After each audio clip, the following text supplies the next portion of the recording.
Why are so many people in Japan suddenly quitting their jobs to become monks? A massive trend of job resignations has emerged in Japan. In just a few years, 60% have resigned, and to avoid guilt, Japanese people are hiring professional resigners. Not designers, but resigners who are called taishoku daiku there. The major reason is the search for happiness, which modern society is unable to provide them. These Japanese have an expression called karoshi, which is literally death by overwork. Japan is one of the best countries that I have ever been to, but it would be absolutely terrible to live here. 19 hours of work, sometimes it's over 24 hours. Sometimes I had to nap in the bathroom so that I wouldn't be found by my boss and colleagues. Just pick up a taxi and go back to my home. Sleeping for 30 minutes or an hour? Thinking like that. All of us feel this choice. Well, everything we know about happiness is actually wrong. For example, let's look at which is the happiest profession in a developed country like America. The highest status job, right? Or the job that pays the most, right? Well, according to the Washington Post's US data-bagged report, these are the happiest jobs. Workers who work in the forest, farmers, and even construction workers. But now look at where these workers rank on the income list. Well, nowhere close. So it's absolutely clear that happiness has a different secret altogether. But thankfully, neuroscientists have finally decoded this formula, and now we can literally create our own happiness at will and learn to stay happy in any situation. According to famous historian and technologist Yuval Noah Harari, during the Stone Age, that is from 4,000 to 3 million years ago, humans looked something like this, and their lifestyle was like this. These primitive humans used to be happier than modern humans today. The only reason is that they lived life in the way that nature intended us to live. Because we ignore this, the situation in the modern era has become such that even 5 to 6-year-old children are facing mental health issues and need stress relief toys. Personally, my childhood was also quite rough. For a whole year, I went into depression. I remember that external things affected me in such a way that one moment I would be soaring with happiness, and the very next moment I would be drowning in sadness. But after that, my life changed in such a way that now I constantly remain in a state of happiness, and my mood is no longer much affected by external things. And all the credit for this change goes to science. Because in this video, I will go deep into the neuroscience of happiness, neuropsychology, and our evolutionary past. And I will clear up a lot of myths and misconceptions, because this thing inside our heads is the only advanced device that doesn't come with a rule book. But as Gautam Buddha said, whoever learns to use it properly has conquered the entire universe. But we won't just try to understand it, we'll also learn how to practically use this knowledge. We'll also discuss how to make our lives happy and ever after. 540 million years ago, an event occurred that is called the Big Bang of evolution. Because on the 4-billion-year-old Earth, within just 15 to 25 million years, the ancestors of 99.9% of the living beings we see today had already come into existence in the blink of an eye.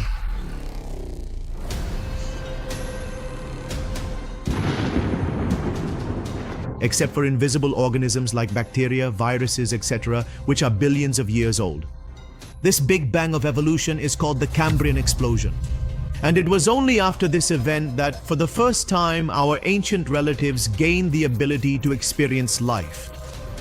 The birth of vertebrates with backbones had taken place. Just take a look at this creature.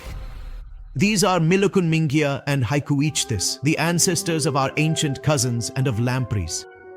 These are our most ancient relatives, who, for the first time in history, developed a 3-parted brain, an appearance that would eventually house all feelings of happiness and sorrow. You see, before the Cambrian explosion, all living beings were like robots. There were no feelings or motivations behind their movements. They could only perform limited actions, like a reflex. For example, moving toward or away from light, which is called phototaxis, by the way, or moving toward or away from a chemical, which is called chemotaxis. Their bodies were just like a mesh of nerves, without any centralized processing structure.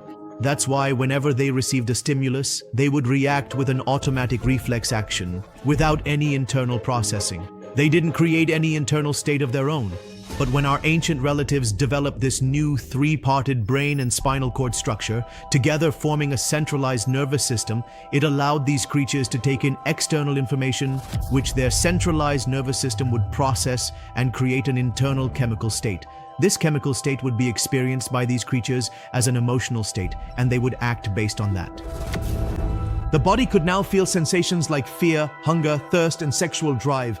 The emergence of these feelings gave them a tremendous advantage in survival. How? Well, a fish that can feel hunger will, because of that feeling, venture into unknown waters in search of food and be able to fill its stomach. Because of fear, it will keep its distance from bigger fish and protect itself. And due to sexual drive, it will reproduce and increase its numbers. The birth of the brain's own chemical operational system had taken place, run by these four main chemicals and signaling molecules that we now call neurotransmitters: glutamate, GABA, acetylcholine, and monoamines like dopamine, serotonin, and norepinephrine. Even today, these chemicals shape our happiness, sadness, and every kind of mood and experience. These very chemicals add flavor to food, sweetness to scents, feeling to music, and color to life. We tend to think of only dopamine as the hero of mental health. It's called the brain's pleasure chemical. But trust me, most of what people know about dopamine is wrong. First of all, dopamine doesn't give you pleasure, and I will prove it to you. Secondly, pleasure and happiness are two different things. Most people mistake pleasure for happiness and end up falling into a big trap, which I will tell you about later. And number three, dopamine is just a small part of the whole story. Other neurotransmitters also play a major role in happiness and pleasure. But because we ignore them, our happiness also gets ignored. Do you want to know how philosophers like Gautam Buddha, who achieved enlightenment, saw the world from their perspective? Well, today I will do my best to give you a glimpse of that perspective, for which we first need to look into modern neuroscience and the history of our brain's development. So 500 million years ago, a basic brain developed, which after millions of years of evolution looks like what we see today. From the very beginning, glutamate neurotransmitter became the main hero of our brain, and to this day, it remains the primary currency of our neurons. Any information travels from one neuron to another only through glutamate signaling. Take a look at this clip. You constantly have thoughts running through your mind, right? These are those very thoughts, electrical impulses. Yes, our brain actually works on real electricity, just like an electrical circuit. But look, just like transistors in a circuit act as switches, turning on or off to regulate the flow of electricity, glutamate does exactly the same job as those transistors. Glutamate turns on the switch for information transfer between one neuron and another, allowing thoughts and impulses to be transmitted from one neuron to the next. How interesting it is that in our brain, information is being transferred through electricity. But the role of switches is played by neurotransmitter chemicals because different chemicals can control the brain's electrical firing through different signals. And electricity gives us thoughts and the speed to think. Imagine this is your brain, which we'll call the test brain. Let's assume your brain has only one neurotransmitter, glutamate. Now, how would you feel? Well, nothing. You would only have thoughts, but you would feel absolutely nothing, completely emotionally detached, and you wouldn't even be able to act on those thoughts. But then comes our second hero neurotransmitter, GABA, gamma-aminobutyric acid, which basically works like an off switch, meaning it blocks the transfer of information. This is also necessary because if neurons keep firing constantly, they'll burn out, which in the language of psychology is called stress and anxiety. So now, let's add GABA to some regions of your test brain. Now, you'll see that this will stop the firing of many neurons in those regions and give your brain a more balanced state. That's why patients with chronic stress and anxiety are often given GABA-increasing drugs like benzodiazepines. Well, alcohol, that is liquor, does the same thing, doesn't it? It increases GABA activity and decreases glutamate activity. That's why you feel slow, and if you drink too much, you experience blackouts, forgetting what happened. Anesthesia works the same way. Unconsciousness, this anesthesia also works on GABA receptors. Now, many happiness-inducing drugs actually work by reducing anxiety. They do this either by slowing down glutamate signaling or by increasing GABA levels in the brain. Now, this is usually the job of our brain's natural happiness chemical, which I will reveal later on. But it's the lack of this that usually creates anxiety. Then comes our brain's hero number 3, and the most misunderstood hero, dopamine. See, so far in our test brain, there are a lot of thoughts because of glutamate, but those thoughts don't have any meaning for us. We are completely detached from them. But as soon as dopamine is added to the mix, Some thoughts suddenly start creating an emotional desire in our mind. They start generating wanting and motivation to pursue them. Now listen carefully, Yavan, even if that reward isn't actually pleasurable. Yes, dopamine is all about wanting and not about real sensory pleasure or actually liking something. So the pleasure you feel in the first bite of a sweet apple, or in the most intense part of your favorite music during a deep massage, or even in the most intense orgasm. This pure sensory pleasure is created in these small regions of your brain. These are called hedonic hotspots. These hedonic hotspots are basically an internal opioid system in our brain, and the chemicals that make us feel pleasure are natural opioid molecules like endorphins, enkephalins, endomorphins, and dynorphins. So, dopamine does not actually create pleasure. Now, here's the catch. Research has proven that when we chase pleasure too much after a certain point, our brain's pleasure system and dopamine system, which are linked, become decoupled. This means that pleasurable activities will no longer actually make you feel pleasure, but you'll still keep chasing that wanting. And isn't this exactly what happens to us so many times in life? We keep chasing that one pleasurable experience for years, just for that one moment of pleasure. A simple example, if you order greasy food from a restaurant for the first time, you really enjoy it. But the next time you order it, you won't enjoy it as much, yet you'll start ordering from that restaurant regularly out of habit. Or from a crush's sweet compliment, you start thinking of them as your true love and begin daydreaming that if they became a part of your life, you'd be on cloud nine every day.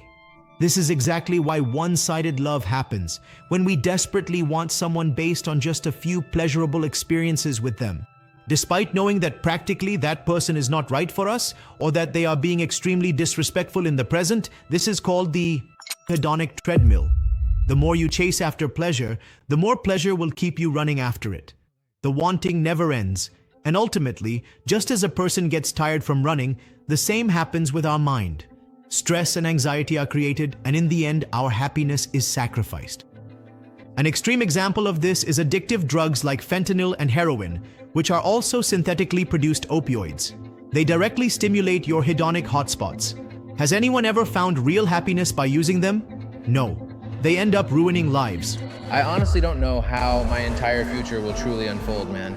I genuinely felt I had absolutely no other choice in the matter. I unfortunately met the completely wrong person at the wrong time, and this is precisely what I ended up doing. I have seriously thought about completely giving up on absolutely everything, every single hope and dream, and I just profoundly realized that this entire situation is ultimately going to completely destroy me, and that's precisely what it is, and I have fully and completely accepted this harsh reality. It's an important point to not get trapped in the hedonic treadmill. The people who feel the most lonely are usually the ones who become the most addicted, and that's why they tend to fall victim to addiction more often. The science behind this will become clear soon. The feelings of pleasure and happiness and their neurochemistry are very different from each other. This has been highlighted by everyone from Greek philosophers to Hindu science to Buddhist monks. You must have felt pleasure too, like a state of high for a few moments. It feels like a sudden rush, and once it fades, you start feeling down again and begin searching for the next dose, wandering here and there. But happiness is more like a calm, peaceful state of well-being, which Greek philosophers called eudaimonia, where you experience a deep feeling of completeness and fulfillment. External ups and downs don't affect you much, and you remain in a continuous state of feeling good. No stress, no anxiety, no negative feelings, only positivity and a sense of well-being. And the biggest link to that state of happiness is a neurotransmitter, 90% of which is produced in our gut, serotonin. Look, serotonin was created in a living organism billions of years ago for just one reason. The feeling of homeostasis, that is, the feeling of balance and well-being. Even during the Cambrian explosion era, early organisms would scan the external environment based on serotonin. And depending on the availability of food and resources, they would create an internal state of well-being, resulting in an internal, healthy, and balanced state of well-being. Note, while dopamine was meant to create wanting, serotonin evolved for a sense of well-being. But here comes a big turning point. A few 100,000 years ago, when humans started living in tribes of 50 to 100 people, a major problem began to arise. In tribes, people started becoming extremely selfish and aggressive, thinking more about themselves than the group. But nature's message was very clear. To survive in the dense forests, we would have to unite and work together like a team. And that's why the serotonin-linked regions of the brain and body began to expand rapidly. In humans, a feeling of calm, contentment, and happiness developed, so that we aggressive beings could cooperate happily together and survive.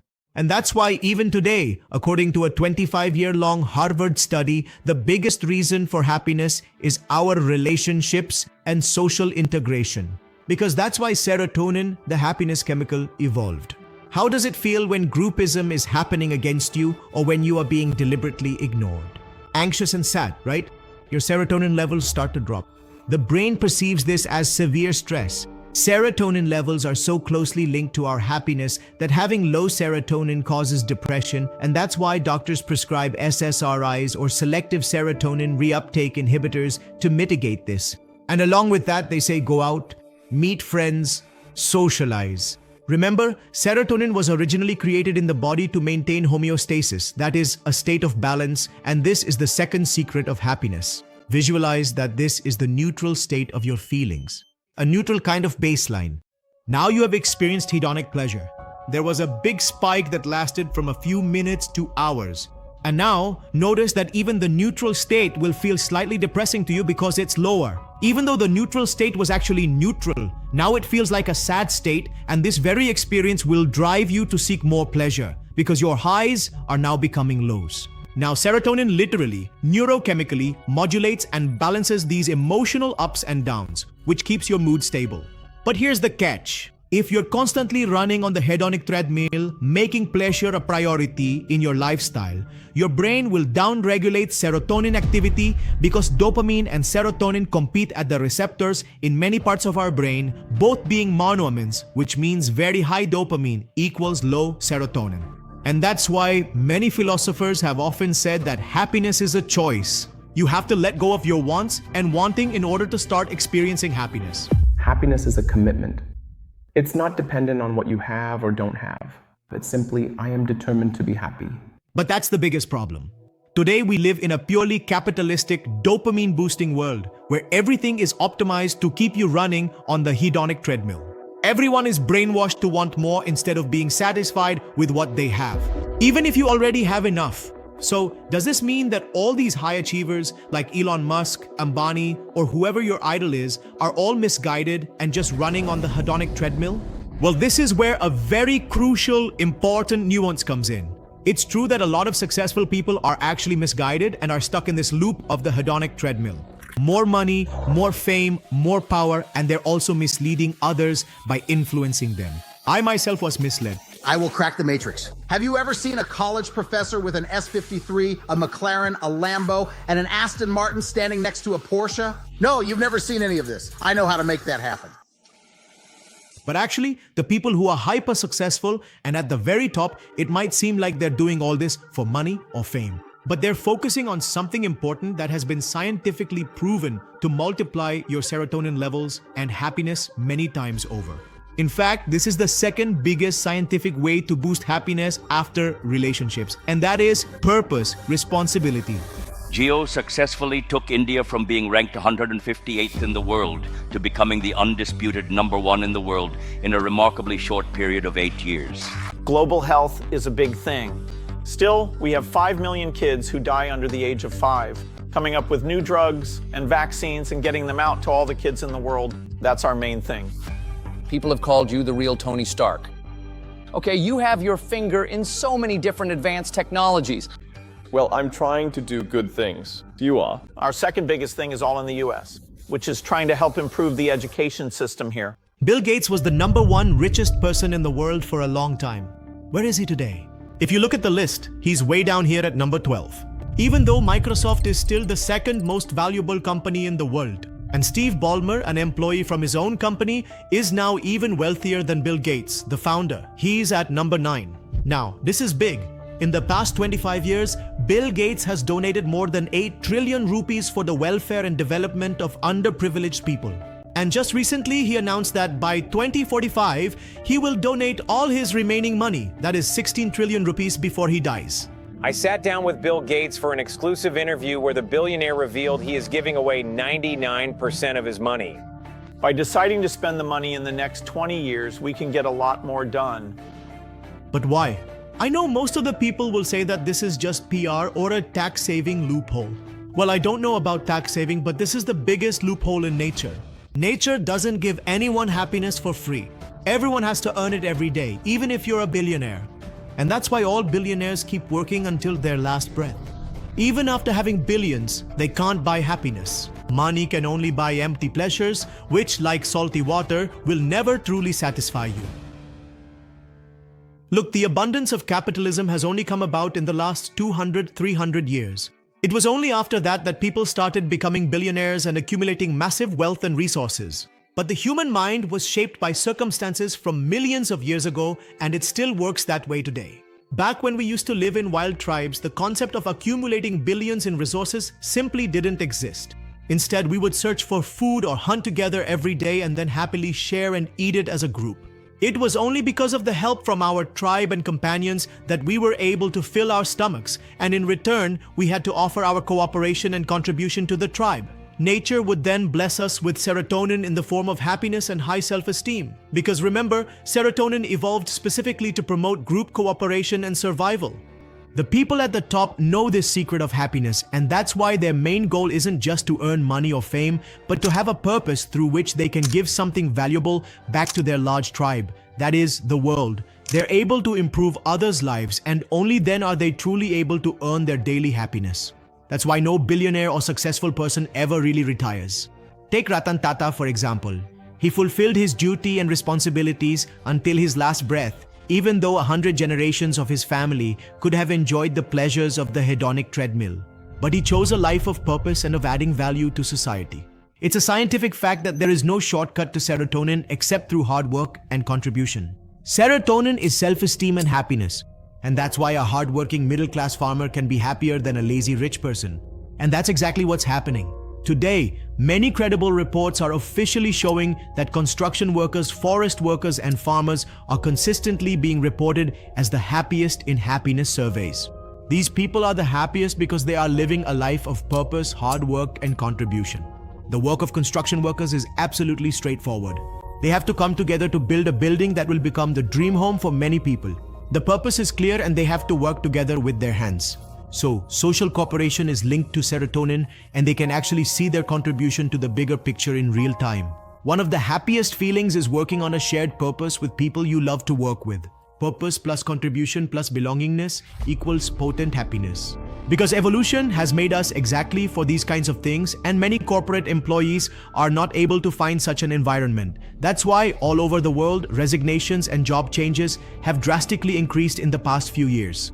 Even in countries like Japan, where loyalty towards companies is extremely high, people are leaving companies because instead of meaningful relationships and a sense of belonging, they are encountering a toxic work culture. This woman, she is holding a bottle of fluid with an IV drip inserted in her hand on the way to work. She can't take a day off. They are experiencing no sense of purpose or contribution, and extreme stress and long working hours are further damaging their mental health.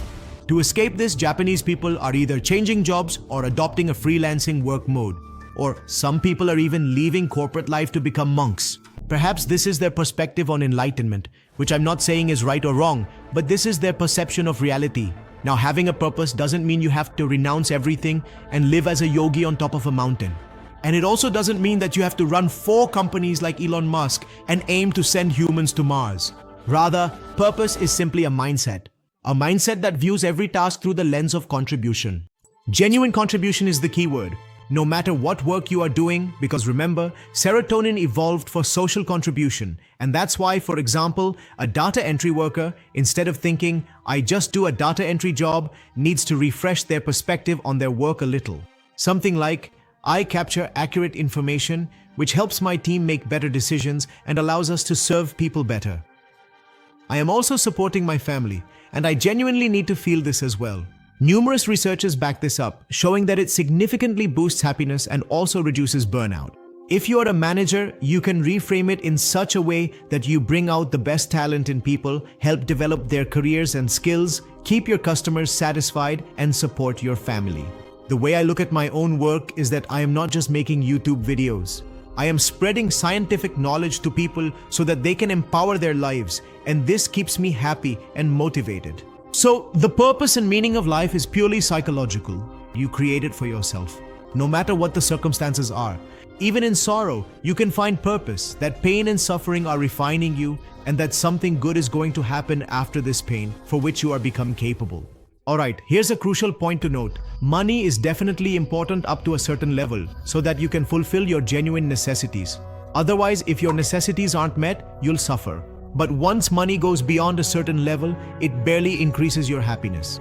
And that's why in all these services, the workers were from the US, where due to lower population, they can easily earn decent money. So yes, having more money than you need doesn't really add much net positive value to your happiness. But not having enough money for your needs definitely creates a net negative value. Now, exactly how much money do you need for your necessities? Well, it's the amount of money with which you can comfortably work towards your purpose. Elon Musk might need billions to send people to Mars, but for a laborer, even a monthly salary of $25,000 can support his purpose. Because needs can be limited, but wants are unlimited. Now, this absolutely doesn't mean that you shouldn't think about your progress or growth. Of course, you should think about it. After all, what else is there in life besides growth? But think about it with your purpose in mind, not by looking at someone else's success. Remember, we are searching for deep serotonin-based fulfillment, not the dopamine-driven thrill, which only keeps you running on the hedonic treadmill. So now we've talked about long-term happiness. Now I'll tell you just 3, but highly scientific methods that it's very important for everyone to know what we are actually meant to eat, because our diet plays the most major role in our health. And it's because of our diet that we either get diseases or avoid them. Just think about it. We would never feed biscuits to our stomach directly, but we definitely put hundreds of unnatural things into it ourselves. Just because our culture, society, or the capitalistic world that wants to sell products has convinced us to do so. A bad unnatural diet equals bad gut bacteria, and low serotonin equals less happiness. Before I end this video, let me make one thing clear. It's not that dopamine is all bad. Nothing in our biology is all bad. Being stuck helplessly on the hedonic treadmill is what's all bad. Otherwise, deriving pleasure and dopamine reinforcement from healthy sources can also contribute to happiness.